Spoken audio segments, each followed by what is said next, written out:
PayPal and Fubo, we got to talk about these two stocks in this video here today. That's going to take up a lot of this video. So first off, PayPal, new big announcement here today.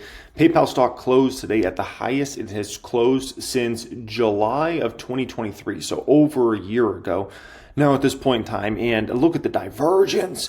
Incredible. PayPal stock now up over 20% in the past month, while the S&P 500 is up less than 1%, and the NASDAQ's actually down over that amount of time. I mean, talk about playing your own game, running your own race at this point in time. So we'll speak about the new news there, talk about valuation in regards to PayPal. Then I want to react to this video. This is in regards to Fubo. A lot of people got to see the CNBC interview with the Fubo CEO yesterday. Not many people saw the Bloomberg one. Bloomberg one was way better than the CNBC one in terms of the amount of information they were able to get from David Gandler here. Much better. So we'll react to that. Want to react to this video from 3 hours ago. Josh Brown, JB, he's saying buy PayPal stock. I'm looking forward to getting into that one.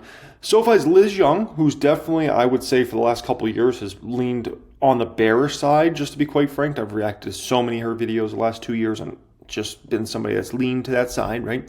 It's time for investors to broaden their portfolios. That should be interesting to react to. And then last one I want to react to, Mark Mahaney on his top internet stock picks. He's going to talk Amazon, DoorDash, Uber, all these sorts of stocks.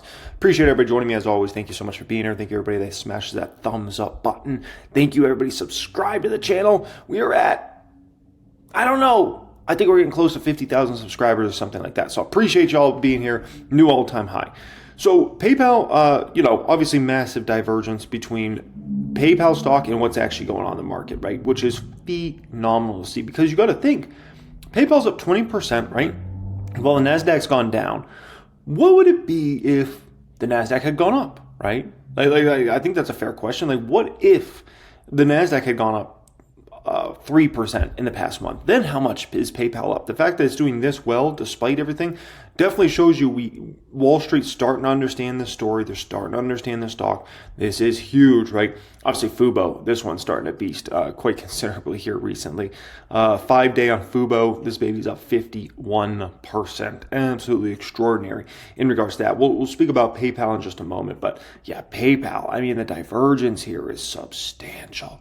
And it's really started in the past month. That last earnings was the earnings that really got people going. By the way, in terms of the market in general out there today, it was actually a red day. Russell was down. We had GSG down, which is good. The commodity index down. S&P 500 was down. Dow Jones was down. Bitcoin down very, very slightly here. NASDAQ was down as well here today, 0.33%. But you know what was up? Look at that. Put to call ratio was up. VIX was up here today, right? People looking for some protection out there, those sorts of things. If we look at big tech here today, not a lot of action. Intel was a big L of the day, followed by NVIDIA. And then as far as good stocks, Palo Alto Networks, which reported earnings last night. A lot of people like those numbers, so that one went up. And then obviously PayPal, second biggest winner of kind of big tech here today. So PayPal's Fastlane product to be offered on Adyen's platform. Ooh, PayPal expanded its alliance with payments platform Adyen, bringing Fastlane by PayPal accelerated checkout to Adyen's enterprise and marketplace customers in the United States, the company said on Tuesday. Fastlane allows customers to save their card and shipping information so they can more quickly check out with any participating merchant. The company's plan to extend the offering globally in the future. So this is likely going to go way beyond just the United States. Maybe the United States is just kind of like, let's get ready for the next steps, and then we're going to go global on this, right? And we know PayPal's big around the globe. PayPal's president and CEO Alex Chriss, who's doing a phenomenal job leading this company, who joined the company almost a year ago, is making technological enhancements to the payment technology of the company's products, combined with customer data, the core plan to accelerate growth.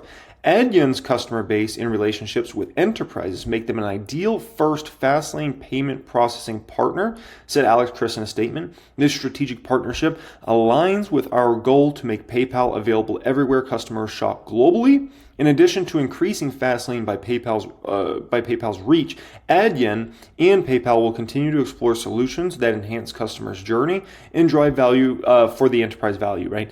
And I mean, it's just when you go to check out, let's say Amazon, right? one of the beautiful things with checking out with Amazon, especially if you have Amazon Prime, is you can just buy now with one button, right? You don't need to go through all these different steps. You don't need to enter in your address every time. You don't need to enter in your credit card info. Amazon's got it all saved there. And boom, you order your thing and, it comes to your house. It's awesome. Well, the problem is when you go to buy things from non-Amazon, right? It's a pain in the butt. If you want to buy a new pair of Jordans on, Foot Locker, right? Without a product like PayPal, you have to go through all these different steps. You have to enter in your shipping address. You have to enter in this, that. And it's like that for everywhere. Go to Nordstrom.com or go to any basically website. It's a pain in the butt. But with PayPal's Fastlane, basically that makes the process insanely easy. Where all you have to do is once your payment information is saved with PayPal, you can just click that button. It will scan your face, right? Your phone will scan your face. Boom. It's all entered in automatically. You don't have to worry about all that crap, which is a pain, right? And ultimately, it does actually negatively affect a company's numbers, which you got to understand why a business would want PayPal's Fastlane on their website. It's going to make for more sales. If you don't have it, there's going to be a certain amount of people you will lose in that process when they go to check out. Having something like PayPal, and it's just so easy like that, you're going to get more orders. Amazon understands that. If Amazon didn't understand that, they'd make you enter in your address and your credit card information every time. Amazon is very understanding of everything data-wise. I think they're probably the smartest company in the world when it comes to data, right? They understand, like, hey, the easier the process, if we can just make it where people just click one button and it's purchased, like, we're going to increase our sales dramatically, especially over the course of a year, and especially when you're compounded by how many customers they have, right? Let's say you're a website and you have 10,000 customers a year, which is not a big number. It's actually a small number, but let's just say 10,000. Well, if you can just make your checkout process a lot more streamlined, a lot simpler, a lot easier for customers to do, you could suddenly maybe have 11,000 customers instead of 10,000 or 12,000 customers instead of 10,000, right? It's a substantial difference in how much it can make up for your sales over time.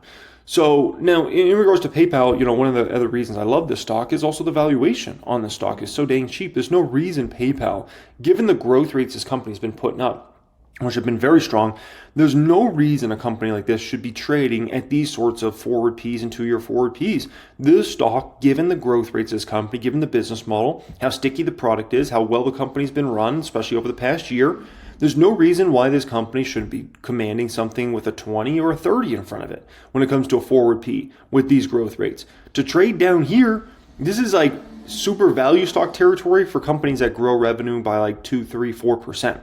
And PayPal's growing revenues at like 8% clip. And earnings per share at a much faster clip than 8%.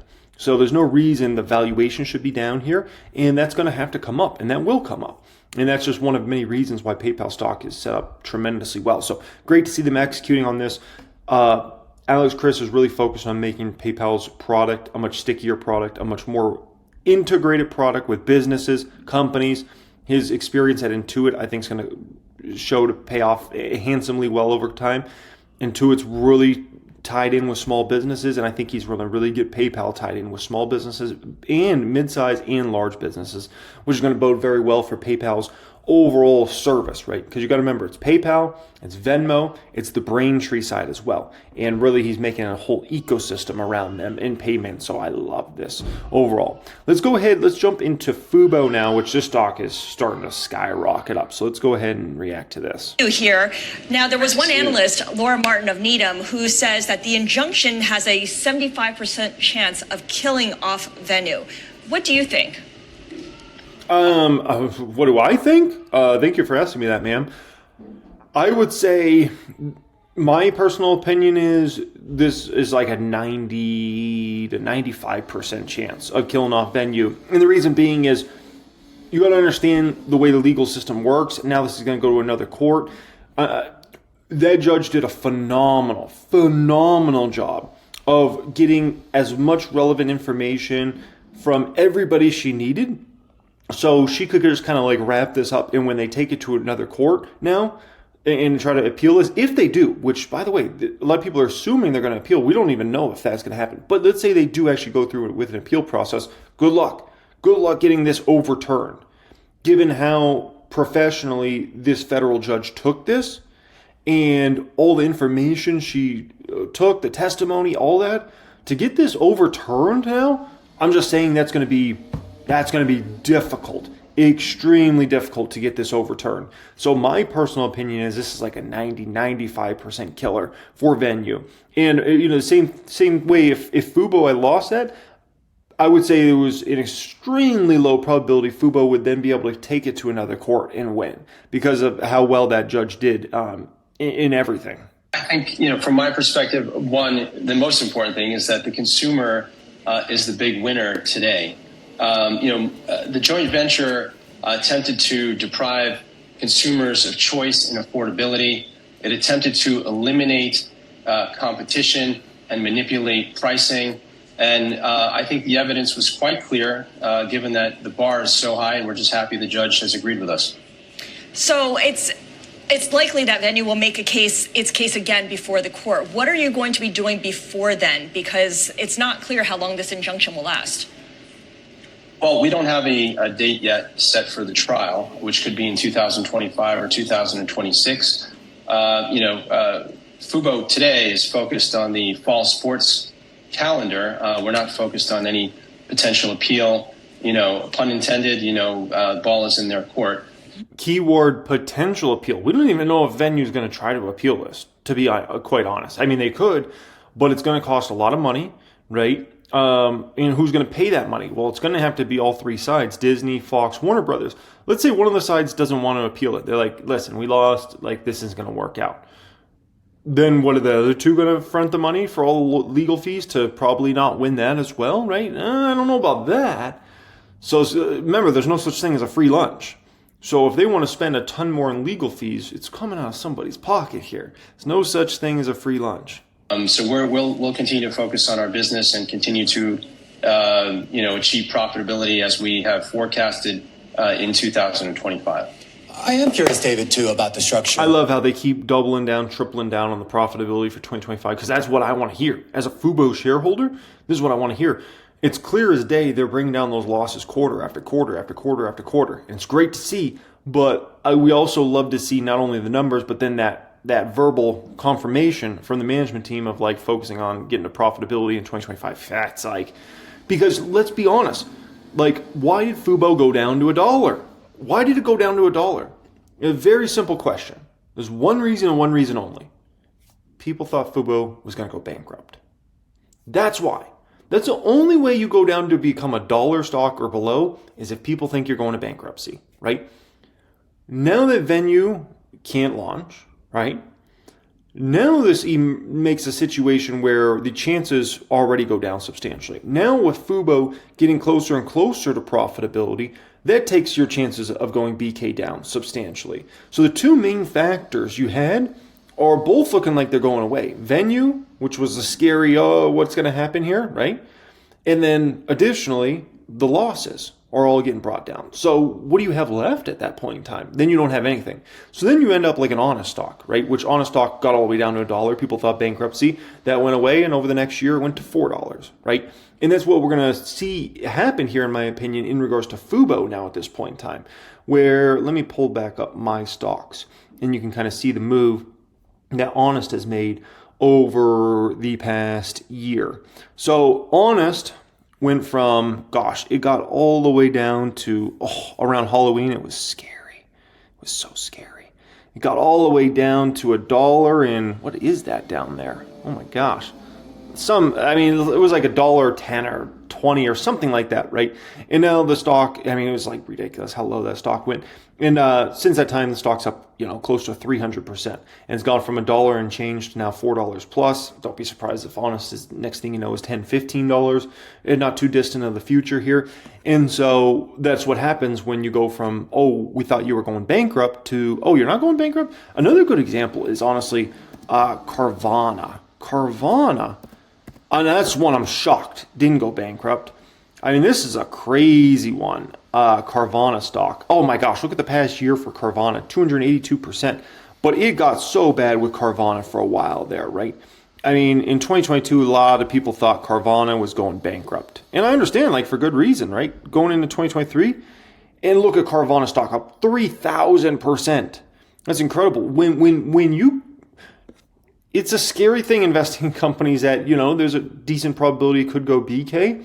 But when you find one of these companies and they don't, and they make it out to the other side, the money's different. It's like you get you 5x, 10x, 20x, 30x your money in not a long amount of time. Look at Carvana, for instance. It's a 3,000% gainer in less than 2 years. Less than 2 years.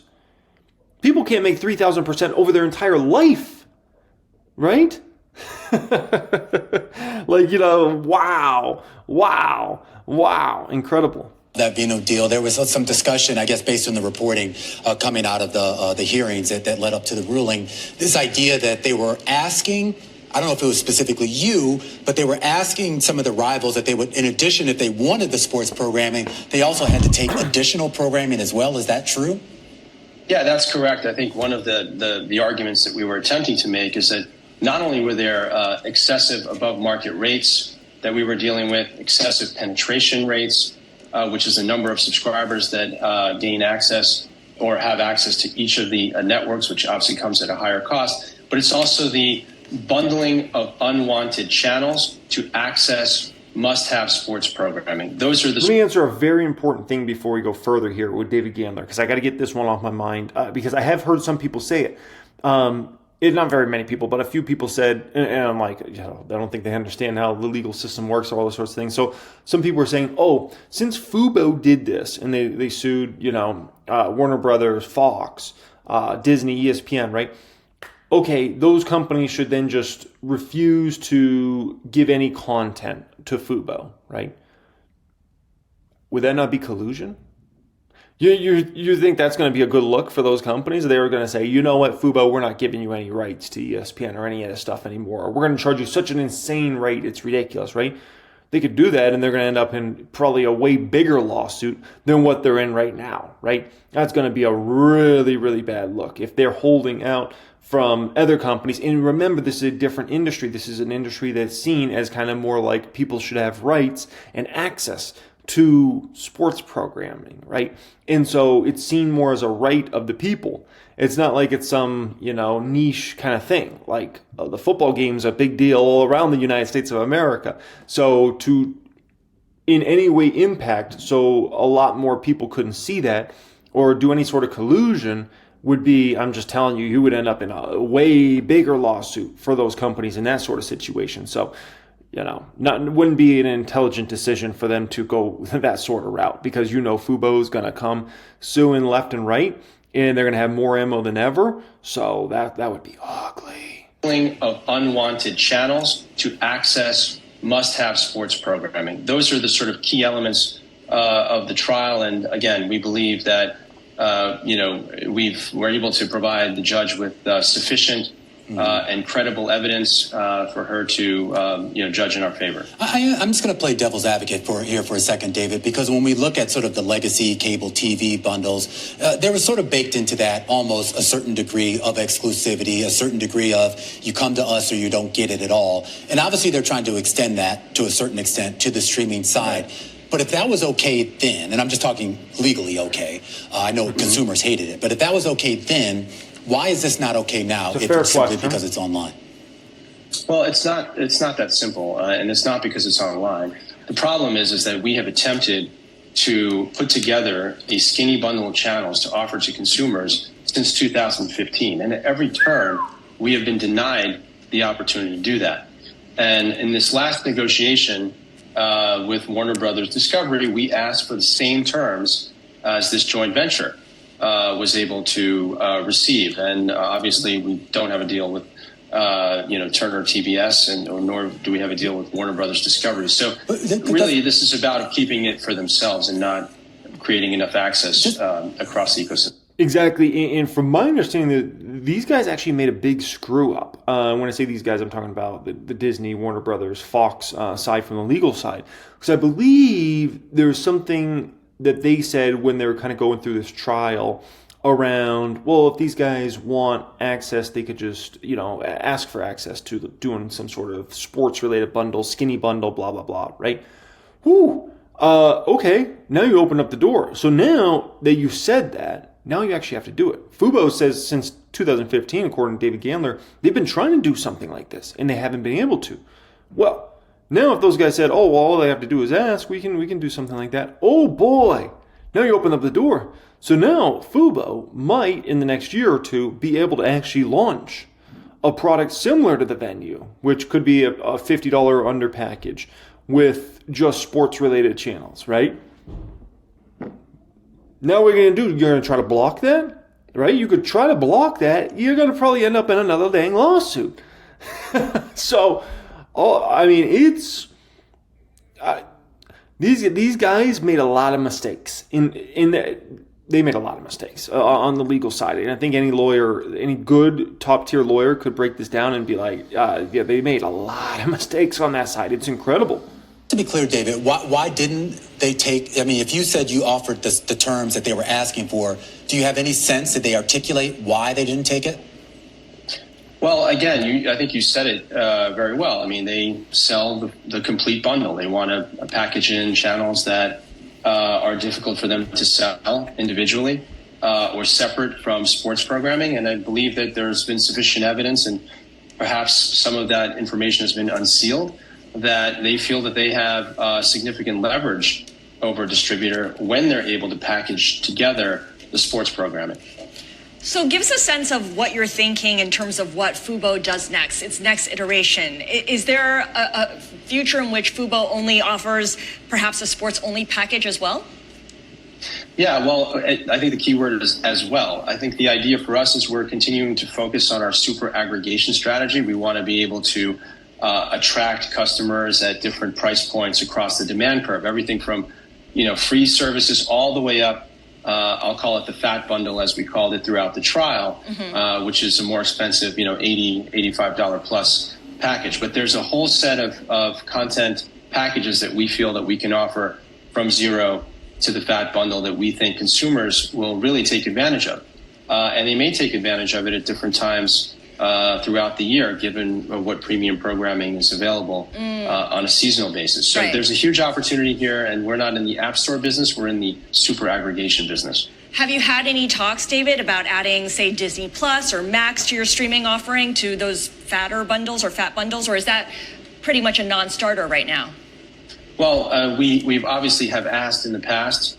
I'm sure other distributors have probably asked for that as well. At this point in time, I think that they were not ready to do that, and our backs were against the wall. And, in a situation where we feel that the U.S. consumer will suffer from a lack of competition and affordability, because over time, I'm sure you've seen this, prices continue to move higher. Frankly, the Disney Plus product, I think, has doubled in price over the last 4 years. So there's a clear example and many examples of prices going higher when there's just not enough distribution. 100%. And, it's interesting. Some people, as far as the David Gandler, hearing Gabe Gandler talk, right? Some people are like, why doesn't he talk more excited and this and that? Well, to be quite frank, David Gandler's more of a lawyery type guy, I would say. And those folks don't talk like, like, I don't know, super happy and excited and all these sorts of things, right?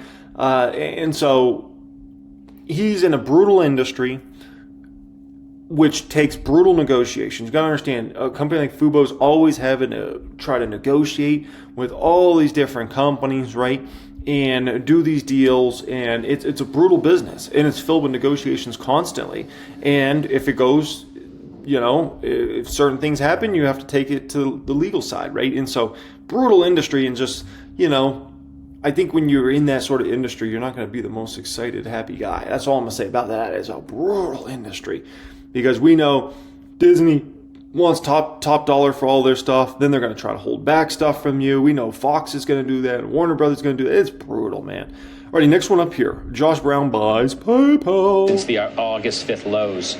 Healthcare, for example, is up 5%. Financials up 8.2%. I'm dropping below tech, obviously, which is the leader at 18%, but discretionary is up 11.3%. And Josh, on this. And by the way, one last thing I'll cover here. Why do I use Fubo? I've used Fubo for probably 2 or 3 years now. I use Fubo personally, and I love it because of a few different things. They have usually the most sports channels you can imagine. I'm a huge college football fan, love college football, and I like to watch a ton of different games. And you got to understand, college football is like a million different games on, right? And I like to be able to watch them all on my big 85-inch TV. So Fubo has ability where you can control whatever 4 games you want to put up there, you can put up there at a particular time. All on my big TV, right? I can control which one has the volume, which ones don't have the volume. It's a phenomenal experience, and that's just something you can't really get anywhere else. YouTube TV, from my understanding, has tried to experiment recently with kind of the 4 television screen offering, but then they've kind of screwed that up. I heard they were trying that last year with Sunday Ticket, right? But then they were choosing the games you had to watch. You couldn't just put whatever you wanted up there, which is not an ideal experience. Like you want to, like I said with the college football thing, there might be 10 college football games on at a time, but I want to watch the 4 that I want to watch. I don't want to watch like all these different ones. So anyways, I love Fubo. I used it for years, and you know, remain a user of it. And I hope as a consumer they continue to last and be here a long time, because I can tell you with YouTube TV, they're already so in with all these big media companies already, because they all advertise on each other's services all the time. Google advertise on theirs, then they advertise on theirs. I almost look at all that as kind of like a little collusion monopoly, and so I like having somebody big that could become big as far as a Fubo. You know, well over 1 million customers now. They should go to many millions over the coming years. About the financials, you have JP Morgan 10 days up, right? Into Monday. The last 10-day streak was in July of 23. And you have a new stock on your list, something that you just bought. It's from the financial space, not a bank, but it is PayPal. Interesting. Why? Yeah, so I bought it in the pre-market on the news that Adyen is going to do a huge partnership with PayPal's Fastlane service. I like, as you know, when the fundamental news lines up with what we're seeing in the technicals. And PayPal hit our list at the end of last week of the best stocks in the market. Technically speaking, this stock is now above its prior 52-week high.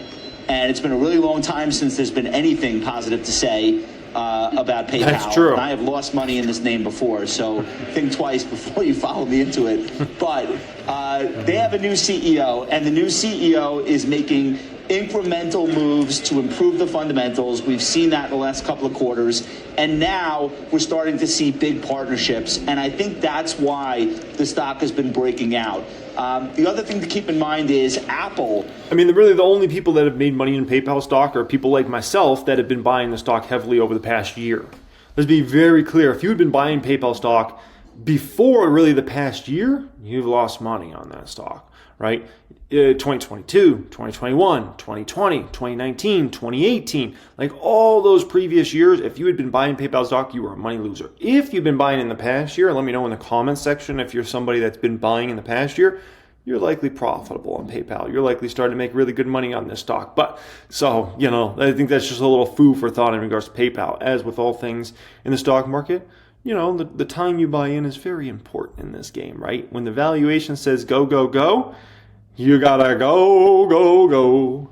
And Apple, by the way, is the bête noire of this story. Apple Pay has just absolutely trounced a lot of competitors on wallets and payments. Apple has just preemptively opened up its near-field communications, or NFC, system so that you can tap to pay, and this will include Venmo. So having Venmo as an option alongside Apple Pay when you push your phone up against a merchant screen is something new. The axe on this stock is Dan Dolev at Mizuho. He went positive on the stock. And by the way, Apple didn't want to do that, but the government's starting to come down on Apple in several different ways for some of its monopolistic powers, right? And so some of these things are kind of being forced by the government that Apple has to do this. And these sorts of things definitely benefit PayPal. After having been negative for a while, and the story here is now changing. PayPal is, I think PayPal has a very hot product in Fastlane, and if they can gain back some more ground on all these payment solutions, it really changes the fundamental outlook. So I just had a vision of 170, 179. I like that. Tactical breakout. I have a relatively tight stop I don't trust this name, but I'm in it, and I love it when the fundamental story is improving as price action is confirming. Kerry, this thing was in no man's land penalty box for a long time. You used to own it it, was. didn't you? As a matter of fact, I remember the last time that Josh bought it because we had sold it. Yeah. And I wish Josh luck. I mean, there's a lot that Carrie. right, but yeah, I do. I remember. I think if the market holds up, if retail holds up, it's good for PayPal. That's what it needs. It needs not just partnerships. It needs people to keep spending on their platform. Yeah. So, Steph, all this news about Buffett selling Bank of America, selling the stake down. You've been a buyer, and you're a believer in financials. Do you think there's momentum in that sector? Something I like. Something I like is a lot of people have owned PayPal in the past, right? They've owned PayPal in the past, and they're keeping an eye on this story, right? Some of them kind of don't like it, like that lady, was talking there. PayPal can't. You got to understand, stocks are kind of like businesses. They can win back your business over time, right? And so a lady like that is kind of like, wish you luck. Like, she's not that interested in buying PayPal. You could just tell she's not that interested, right? Let a few more quarters come in here and be really good numbers by Alex, Chris, and the team again, right? Let there start to be more hype and excitement about Fastlane and what that means for the company over this next 6-9 months. Let the stock go to 120 over the next 6-9 months. And you'll get ladies like that who run money who start saying, you know what? I used to be in this PayPal a while back, and this baby's starting to look good again. You can really change people's opinion. The better your stock price does, the better your business fundamentals do, right? And if you start to get hype around a product, all of a sudden you'll win back those people that used to be investing in your stock and seem like they're not interested. Good luck with that. I'm telling you guys, a lot can change in 6 or 9 months in the market. A lot can change. So that's kind of my opinion on that. And in terms of PayPal, am I worried like, recession? What if, people don't spend as much, on PayPal and those sorts of things? Like recessions, it doesn't scare me. Recessions come and go. The economy's, Steve Wynn put this best. Like, it happens. Like, you can't plan your business around just like if there's no recession or there's a recession or something like that. You have to plan for all different types of scenarios. Those come and those go. Great economies come and they go. Bad economies come and they go, right? The economy is like this moving thing that it's like, okay, sometimes it's getting better, and then it goes over the getting worse, better. Like, that's just the economy, right? And so anyways, that doesn't scare me. Eyes ahead? First and foremost, Buffett is still a 12% owner of Bank of America, right? That's number one. Number two, earnings. To the point of view, you guys were talking about broadening out in the market. Financials grew earnings 17%. And by the way, discretionary, 31%. Healthcare, 17%. So there's no wonder why we are seeing this broadening out, right? I mean, that's the whole point, is that earnings are doing better than expected. I know, Carrie, you talked about 5% revenue growth for the overall S&P, and that wasn't great, but I'll take 5%. That's about a 2.5% GDP world translation, and you're seeing margin expansion, which is why you got 10% earnings growth. So to me, that's the exciting part. That's why we're seeing the broadening out. Back to B of A, it's trading at 1.5 times tangible book. I think it could get to 1.9 times because net interest income is 50% of their revenues, and with interest rates coming down and them repricing their bond book, I think you're going to see something like $63 billion in net interest income by 2026, net interest margin expansion as well, fees coming back because the last decade they got hurt because they reduced their mortgage book. So that goes away, and they're seeing investment banking fees at the same time. Expenses are growing GDP kind of plus or minus 1%. I think you add it all up, it's a very cheap stock. So I like it. I'm overweight financials, and I've been very pleased with the rally in the sector. So you've been pretty opportunistic. When 2 weeks ago Monday, when crowds were running for the hills with this panic attack over the economy and the unwind of the carry trade, you were a buyer. So now that we've had a huge snapback, how does that influence your decision making now? Less buying. less buying. We've had a heck of a run back, right? But I'm still a believer. So maybe September is volatile because it historically is. And if it is, I will be back buying because I had stocks like Eaton and Lam Research, Bank of America, Truist. You hear her there? It's very important. You hear what she just said there. Oh, September, maybe it'd be very volatile. And that's what a lot of these Wall Streeters are expecting, right? A lot of these Wall Streeters are expecting volatile September. And a lot of people are expecting August to be that, right? And so far, other than that one dramatically down day, man, August has not been that bad. I can tell you it's been very good for me, and I'm sure it's been good for a lot of your guys' portfolios out there, right? August, September, usually known as bad months for the market. What happens if we just roll up and up and up over this couple months, right? October, people get scared in October. They get scared in October. Oh boy, it's spooky.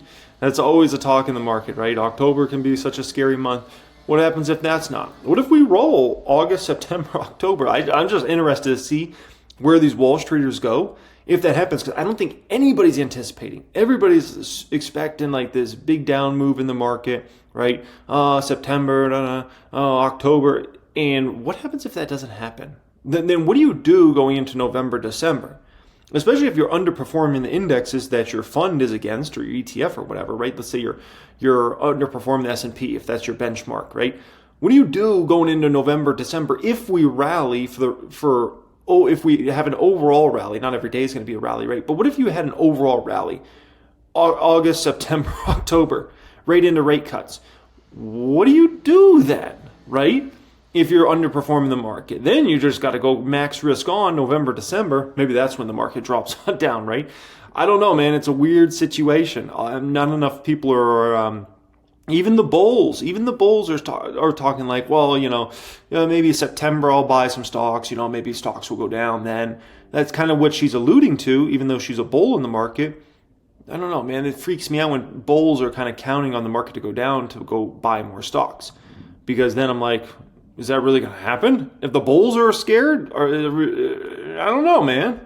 So many names came off double digits. I mean, Lam Research was down 50, because you own it, down 15% in 2 days on no news after they beat and raised. That might not have been a diss, but damn, that was pretty... That was brutal. Like, she probably, to be fair to her, I don't think she meant it like that, but that was fucking brutal. That was brutal. Like Eaton and Lam Research, Bank of America, Truist, CrowdStrike. So many names came off double digits. I mean, Lam Research was down 50, because you own it, down 50. That was brutal. Are you freaking kidding me? I don't know who she was talking to, her or him. Both of them are like, F you, lady. Like I said, I don't think she meant it like that, but that was just, that was brutal. In 2 days on no news after they beat and raised. So I was opportunistic because I didn't think it was a credit problem. Obviously, carry unwind, the yen carry unwind was a big deal, and it was surprising, the moves, but I think that gave you the opportunity because I go back to the economy, and the data has been pretty good. ISM services were better than expected, new orders, employment, initial claims, retail sales. I mean, we're not falling apart. And so I go back to your comments about your clients being worried. I think they're worried because interest rates are still so high, and that does it last? Is it going to be a soft landing? For now, it is a soft landing supported by earnings. Okay. Next one up here. It's time for investors to broaden their portfolios. SoFi's Liz Young. And like I said, remember what I said at the beginning of this video. Liz Young, I would say, definitely has leaned toward that bearish side since I really started this reaction channel, 2 years ago or so. Reader Jason Snipe of Odyssey Capital Advisors as well. It's good to see you. Welcome here. You too. Tony sounds pretty positive. He does. To me. You sound like you don't match that. I know that laugh. The data right now suggests that positivity is warranted. Yeah. I think what we learned a couple weeks ago is that the market is not bulletproof, and it makes sense to broaden out your portfolio if it's not broad enough. And I say that for a couple of reasons. Number one, the tech trade has lost a little bit of momentum. I mean, it's bounced back quite a bit. We're almost back at the highs on the S&P, obviously driven by a lot of that mega cap group. So it's bounced back a decent amount, but we do still know that those are the easiest names to sell when people get scared. So you want to make sure that you're still exposed to other things in risk assets and some of the sectors that typically do well when the environment shifts. And we know that the environment is likely to shift come September and November with the Fed. I'll play your analogy. Yes, it maybe proved that it wasn't Wait, say that again? but Is likely to shift. The environment shifts, and we know that the environment is likely to shift come September and November with the Fed. I'll play your analogy. We know the market's likely to shift in September, November. So it's talking about rate cuts, right? Fed starts cutting rates. September or November, whenever it is, they're about to cut rates, right? Very soon here. So, but you got to understand, like the market plays in the future, right? The market plays in the future. The market's always 6 to 9 months usually ahead of what's actually going to transpire. It's basically, the market's like one massive fortune teller ball. You remember those things you used to shake as a little kid and it used to tell you, like, you know, the future or something like that? That's what the stock market is. It's basically, unless it gets caught off guard with something dramatic, right? It's usually 6 to 9 months looking in the future. So you got to understand, if the market's of the expectation the Fed's going to cut September or very soon here, right?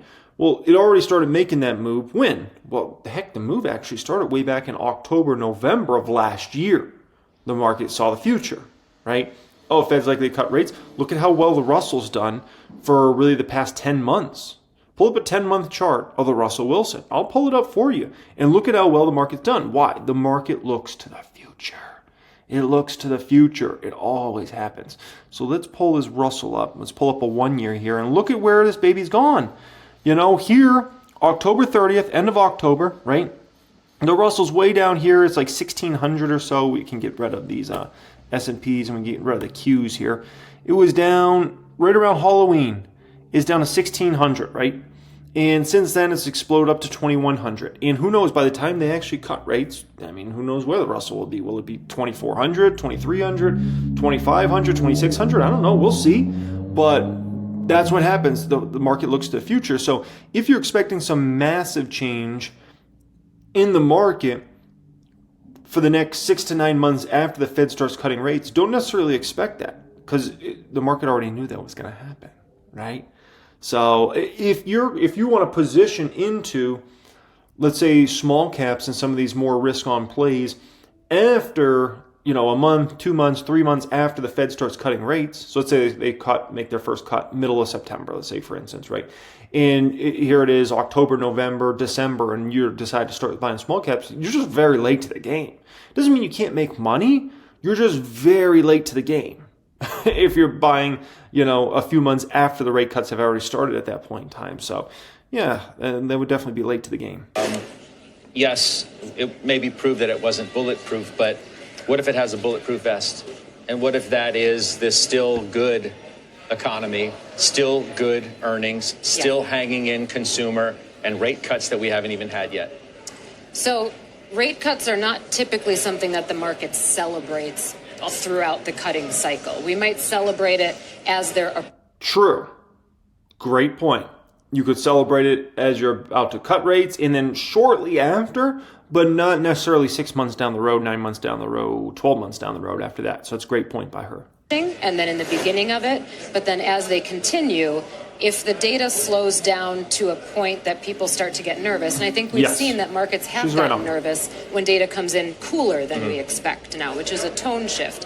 If the data slows down more than markets expect during a cutting cycle, the cuts start to get interpreted as reactionary rather than proactive. Unless they're just normalizing, right? Absolutely. You're making a point that, you know, if they've cut prior, you know, throughout history, they've done it because the economy has needed that level of cuts. And the more they've cut is because the economy's been weaker and weaker and weaker. Right. It might be different this time, dare I say. It very well may be. And a lot about this cycle has surprised me, and I've gotten a decent amount of it wrong. So I am open to being wrong again.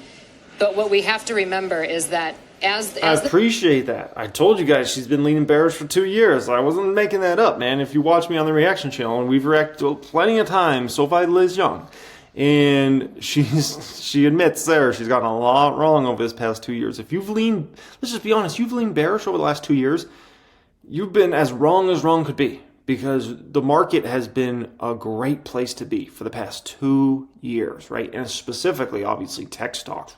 Is cutting into a weakening economy, it can get dicey. And it is tough for the market to digest that and interpret why the cuts are coming. And right now, we're so sensitive, not just to when they might start cutting. I think we've gotten comfortable with it begins in September, but the size of the cuts. I'm on the side that I don't think 50 basis points is that big of a deal, because they raised on the other side when we were coming into this, they raised by 75 basis points 3 times in a row. Yes, exactly. So I don't think 50 basis points would be an alarm. I agree, which is why I think the Fed should go 50 basis points. I think they should do 2 50 basis point cuts the end of this year.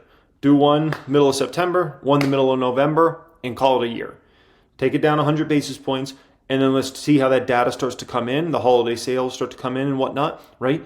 And then we can figure out January, February, do we want to cut more? Do we want to cut another 50 basis points toward the beginning of the year, then maybe another 50 basis points in the spring? Do we want to slow it down? Is there not as much need, right? Then we can kind of play it out. Where's CPI at? Are we getting any commodity upcycle after the Fed starts cutting, right? Keep an eye on GSG. Once the Fed does start cutting these rates, what happens with GSG? If all of a sudden GSG starts moving huge, right, which is a commodity index, we got a problem there. That could lead to inflation, right, down the road, which means, okay, let's not cut as rapidly, because now we don't want to get into a situation where we have to start raising again. So then all of a sudden you slow down the cuts. Maybe you cut 25 at that time. So you kind of play it. But for the remainder of this year, which is all the Fed should be focused on, 50 and 50.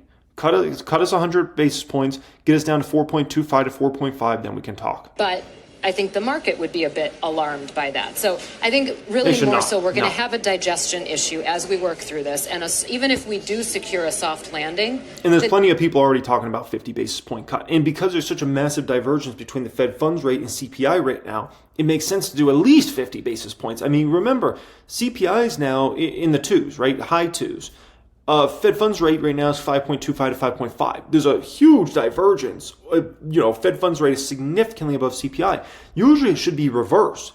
So let's say you had CPI at 2%, you might have a Fed funds rate of near zero at that particular time. We ran that for a long time. CPI was in the twos roughly, or the ones and twos, right? And we ran, Fed funds rate at zero for a long time.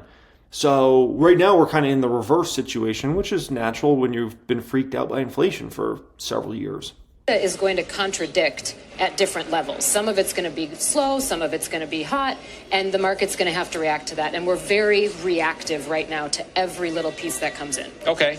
Jason Snipe, what do you think about what both Liz and Tony Pasquarello had to say about their market news? That's such a cool last name if you're a stock picker. I'm sniping these stocks. Yeah, no, I agree with a lot what was already been said. I think the disinflationary narrative is very much intact. We got a retail sales number that was solid, and labor is softening. So to Liz's point, I think the soft landing story is very much intact. I think as it relates to Friday and what we'll hear from Powell, I think he'll tote the line. He'll be right center stage. As far as his commentary, I don't think he'll be overly dovish. I definitely don't think he'll be hawkish. I mean, this has been the ultimate telegraph. Why would he doesn't need to double down on being overly dovish. I think he'll acknowledge the disinflationary narrative that we've all seen. I think there will be a moderate pace of cuts. I don't think there needs to be a 50 basis points cut whatsoever, because I think the data is supporting that. And then obviously I'm following the bond market, what the bond market is telling us. So that's obviously looking for cuts. And I think if we do it at a moderate pace, 25 basis points, over the last 3 meetings of the year, and then go into 2025, I think that will be effective. I think that's what the market is looking for.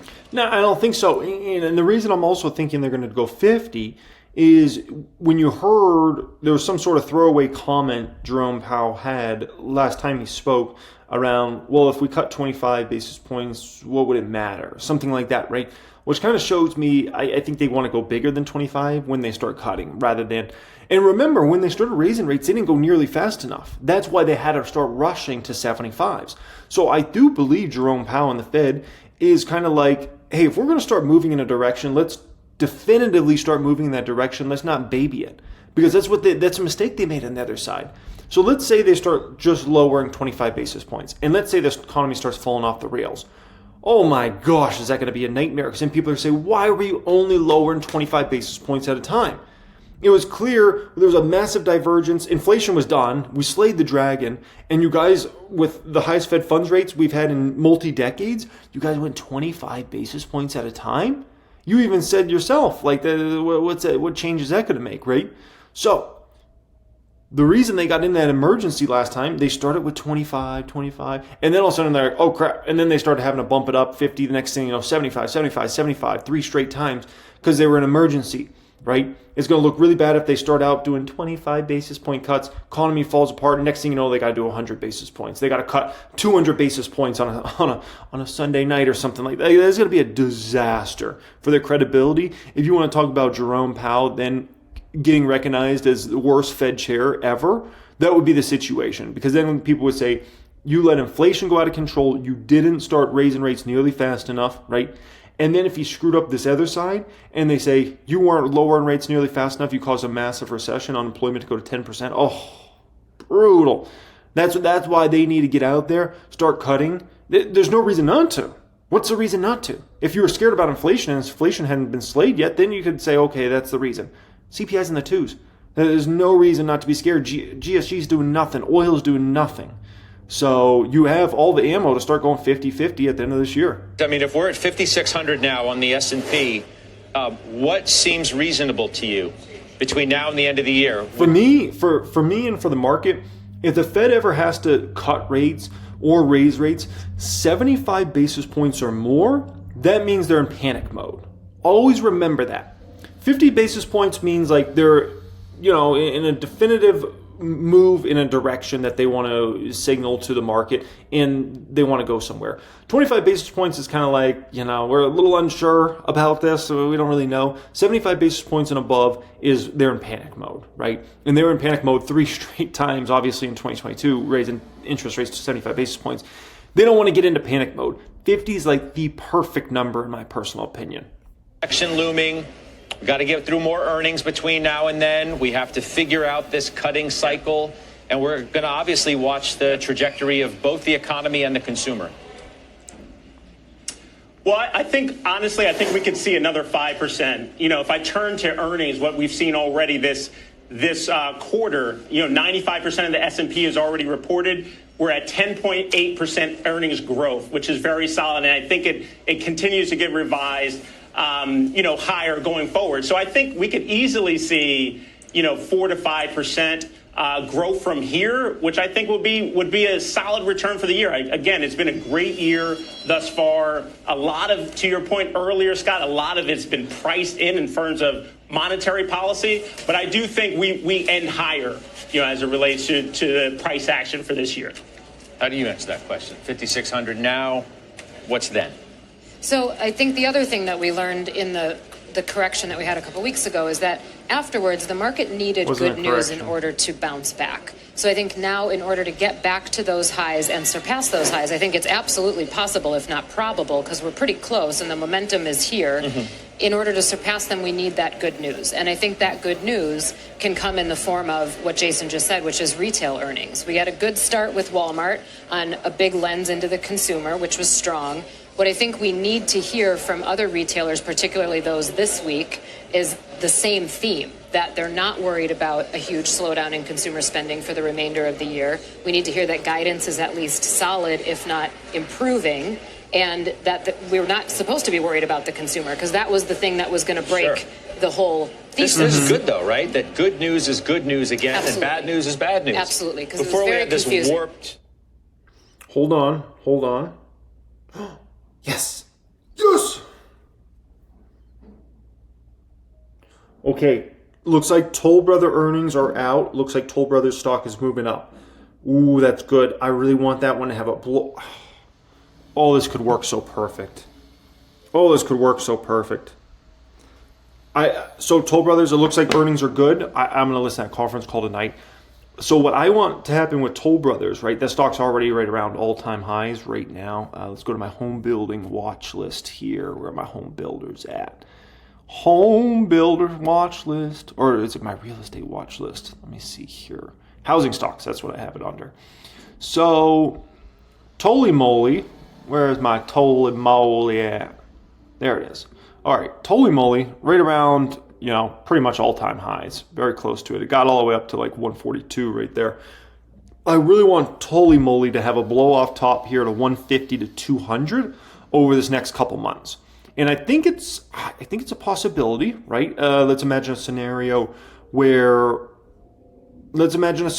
for Toll Brothers where, okay, everybody's excited about these earnings, everything looking good conference call, everybody's feeling great about the business, rate cuts are coming, boom, that's going to be a huge, great thing for real estate, right? So much excitement, kind of hype leads in. Next thing you know, the stock's 150, 200 range. I could come in probably October, November, right? And start grabbing some put options that could expire maybe January 2026. And my thought is, right, as mortgage rates do come down, I don't think it's going to be nearly as much of a positive as people are banking in for these home builders. And I think the huge advantage home builders has had is just inventory being so low. Inventory starting to pick up significantly in different markets. I think if you see mortgage rates start to drop and you see unemployment go up in more of a substantial way in 25, you're going to see a lot more inventory come on the market, which is going to make it much more brutal for the home builders, right? Which could set up very attractive as a hedge play in case the economy does take a real dumper in 2025, right? Which, I'm not banking on that, but I would like to be hedged in case that situation happens. So this is ideal. I need Toll to move to 150 to 200, and then we can really talk. That would be good. Oh, that would be ideal. That would be so good. It's a possibility. It's a potential here. Now with Toly Moly, they're making so much money right now. They're making so much money. So much money Toll Brothers is making right now, right? Banking money left and right. They're going to continue to pour in money for this next, I would say, 12 to 18 months. But people also kind of look to the future in regards to these stocks. So if suddenly, let's say you're like, okay, Toll was going to bank a ton of money for the remainder of this year, in next year, okay, that makes you feel safe. But what if in 2026 their earnings start to drop significantly? Because let's say the big recession happens or something like that, right? Home prices start to come down in any substantial way. Well, then at that point in time, a stock like Toll Brothers, will get devastated way before the earnings get devastated. So they could have, record earnings coming in 2025 and the stock could still be collapsing because people are like, oh, 2026 is going to be ugly. So I don't know. We'll see where it all shakes out. But my ideal situation is this baby has a blow-off top, 150, 200. And then we can talk about setting up for something pretty attractive. By the way, if you want access to 1000xstocks.com as well as apply to join my private stock group, my private wealth group, get access to all my course curriculums, teaching you everything I got up here, hedging strategies, all that sort of stuff, click the pinned comment down there today, fill out an application. We'll see if we can get you in there either toward the end of this week or maybe next week inside my private group. Alrighty, guys, let's jump into this one on Mark Mahaney's top internet stocks from this morning.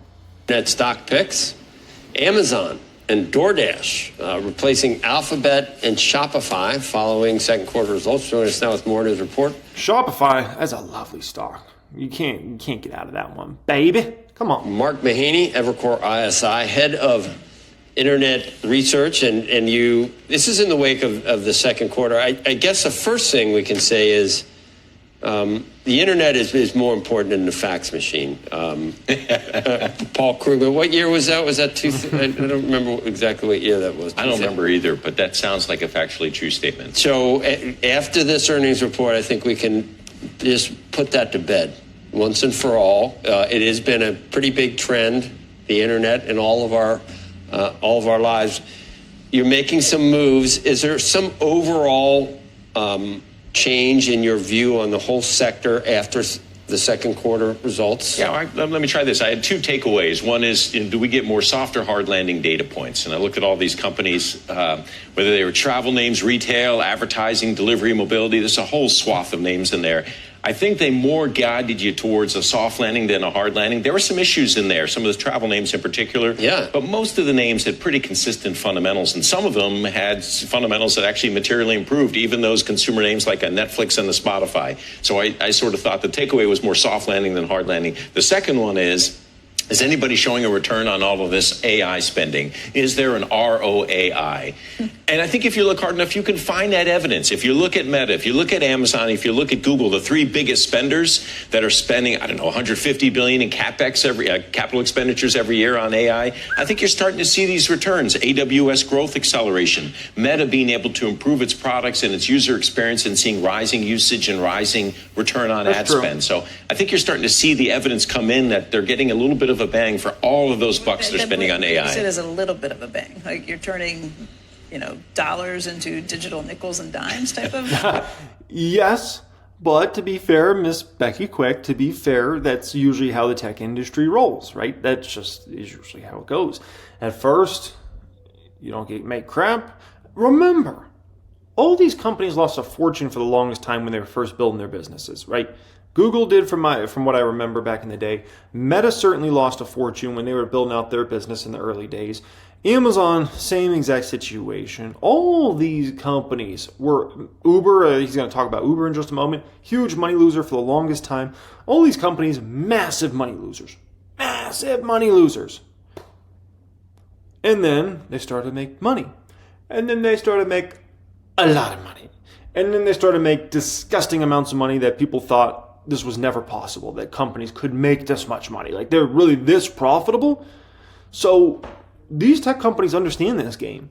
And for this AI opportunity, companies are looking at these AI opportunities as adding $1 trillion or multi-trillion dollars to their market caps over the coming years, right? And so would you spend $100 billion on chips if you were one of these tech companies, if you think you could add $1 trillion or $2 trillion or $3 trillion to your market cap over the next 10, 20 years? Of course you would. Yes, of course you would, right? And so this is why these companies are spending so much. Now, the question is, are all these companies going to get the return on investment? I don't know about that. I think some will. I think some, like it always is in business, right? There's going to be some companies that make they're going to spend like $50 billion on AI chips over this next, few years, and they're going to get like a 10x from that, or 20x or 30x, right? And there's going to be other companies that spend 50 or $100 billion on all these different AI chips and infrastructure and all this stuff over the next several years, and they're not going to have much to show for it. That's business. There's going to be winners, there's going to be losers, and there's going to be some that absolutely change the game for their business models. And so it's the way it is, man. It's the way it is. It's the way it's always been. And I don't see it changing, to be quite frank. I think it's that bad. I mean, in fact, if you look at what's happened with Meta, their ability they went back to almost 30% revenue growth. I mean, they were growing dollar-wise faster than anybody else. And it's because they used AI to rebuild their ad tech stack, because they used AI to rebuild their user interface and get us more engaged. So it actually worked for them. And if it works for them, my guess is that'll work for a few of the other companies. Across the board, travel seemed weak. Yes, it did. Why? I think it's the most well, for internet companies, it's the most discretionary part of spend, and it's the category that's most penetrated online. Internet's been around for a long time. One of the earliest manifestations of it, the use of the internet, was booking travel online. So it's not like there's that much secular growth. Whereas DoorDash and Uber, I think, have got a fair amount of secular growth ahead of them. So they're less macro impacted. DoorDash is now one of your top three picks. Okay, your top three. Amazon. So DoorDash and Uber. There's actually two risks to Uber right now, I see, and there's also a risk to DoorDash and Uber. So obviously Uber has Uber Eats, DoorDash has food delivery. So in regards to that business, definitely I would call it a fairly risky business for the next year, given all the recessionary concerns, right? At the end of the day, ordering on those are relatively expensive. Now, Uber does have their plans that they really expanded over this past year as far as I think it's called Gold Pass or something like that, right? Where essentially it's like a membership model similar to Costco or similar to Amazon Prime, something like that, right? Where you pay a monthly fee and then you use it and you don't get delivery fees and things like that. So that's good for Uber, right? And I believe DoorDash has something similar, although I can't quite remember that. So that's going to give those business models a little more stability, but at the same time, it's a little risky. Now, I will say there is a potential positive for those food delivery platforms. And I think that positive is if you get a lot of restaurants, let's say tough economy in the next year, right? which means tough sales to all these different restaurants, fast food places. Everybody's having trouble growing comp store sales, comp restaurant sales, right? Well, you're going to get more promotional, and you might get more promotional on Uber Eats and DoorDash, which could actually benefit them huge, because the one negative you've always kind of said about Uber Eats and DoorDash, it's so expensive because all the different fees that add up, and a lot of times these companies will charge more on those services than not. Well, if these companies are having a hard time making sales, they might be much more promotional on Uber Eats and DoorDash, which would make consumers much more likely to use those products, right? I mean, if you see a bunch of deals left and right, and this company has buy one, get one free pizzas over here, and this one has buy one, get one free chicken sandwiches, and buy one, get one free, I don't know, frappuccinos from this place over here. Okay, now you're much more likely to go out of your way and order something on Uber Eats or order something on DoorDash, those sorts of things, right? So that could be seen as a positive. Now, Uber has one negative going on right now. Lyft is insanely competitive in regards to pricing against Uber right now. I think if a lot of you guys, if you pulled up a Lyft ride versus an Uber ride, you'll find the Lyft ride is quite a bit cheaper right now. So it seems like Lyft is trying to take market share. I don't know if they'll be successful doing that, but the risk is for Uber. What if Uber has to start reacting to that over the next few quarters, which we don't know if that's going to happen. But what if they do? Then that's going to lower Uber's margins. That's going to lower their profitability, which wouldn't be a great thing for Uber, right? And then you could actually get back into a price war between Uber and Lyft again, which would be a whole situation that you haven't had to deal with for years now at this point in time, because Lyft and Uber hadn't really been in a price war for a long time.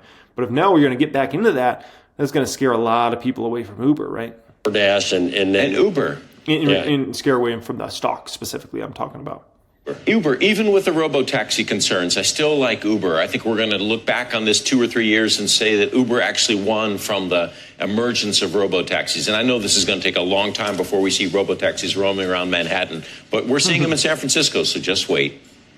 What we were talking about that when Lyft was on, is it that, let's just like Pepsi versus Coke. Pepsi's got all this other stuff. Coke's just beverages. Does Lyft need some of the other things? Because there was a question as to whether Uber was trying to do too many things, but it seems to be paying off, right? Is that Lyft's problem? I don't know what that's a decent analogy, but I'd probably stretch it even more. Saturday Night Live, Coke, Pepsi, Coke. Yeah, no, I'm with you. Pepsi, and then it's the company that owns Coke and a lot of other brands too. Like, what you have with Uber is both mobility and delivery. What you have with Uber is a global play, whereas Lyft's just mobility, just in the U.S. That means its TAM, its total addressable market, is smaller.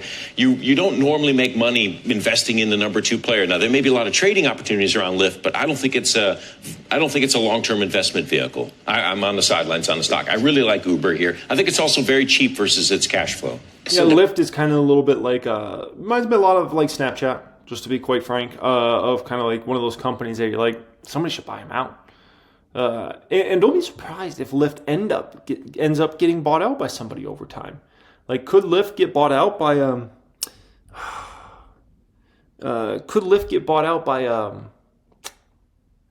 Amazon? Like, you never know, right? And under this current administration and kind of Linda Khan and everybody over there, I don't know if like Amazon could buy out Lyft or Google could buy out Lyft, but I don't know. Like I kind of feel like Lyft should be bought out by somebody over time. Your thesis about the payoff for AI starting to trickle in, do you now feel okay about valuations in technology writ large? I don't know about writ large, but the names that I look at, I look at a Google and a Meta trading at 18, 19, 20 times earnings, kind of in line with the market, maybe a slight premium to it. For names I think that can sustain 20% earnings growth, I think their valuations are very reasonable. These valuations, I think, are a lot more attractive than they were in the past. These companies have grown up under your eyes. They're paying dividends. They're buying back a lot of stock. They're doing the right things with their cash. So they should be doing buybacks, and they are. Well, we'll see for how long. I heard I'm not allowed to do those anymore either. But, nothing surprises me at this point. There's no AI fluff in the NASDAQ right now. Oh, I'm sure there is. And so, what it seems like, it's the largest companies that can really afford to spend a lot on AI. It's a very expensive investment proposition. Those are the ones that are going to see the returns. They can afford to blow a lot of money if it doesn't work. And you need to blow a lot of money in order to get those kind of returns.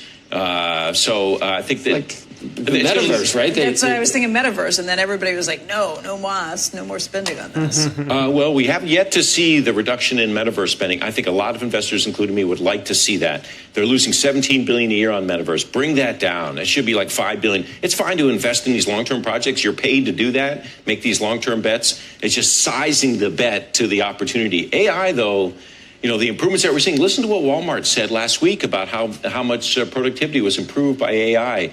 That's a pretty big telling data point. Do we have enough energy to power all of this? Because this is part of what we're looking at. I don't know about that. That's an open question, and there's probably some great derivatives in the energy space because of that. The whole idea that I still don't, the whole metaverse, it's like, I'd rather go to Tuscany than... Yeah, all due respect, Joe, you're not going to understand the metaverse. Like that ship sailed. I mean, it's like, Joe, I'm assuming, how old is Joe, do we think? I'm guessing he's either mid-60s, late 60s, and I'm sorry if I get that age wrong, but that would be my guess, okay? I would guess he's mid-60s, right? Let's imagine we go back to the mid-90s. Is a guy in his mid-60s and the mid-90s care anything about the freaking computer or the internet? No, of course not, right?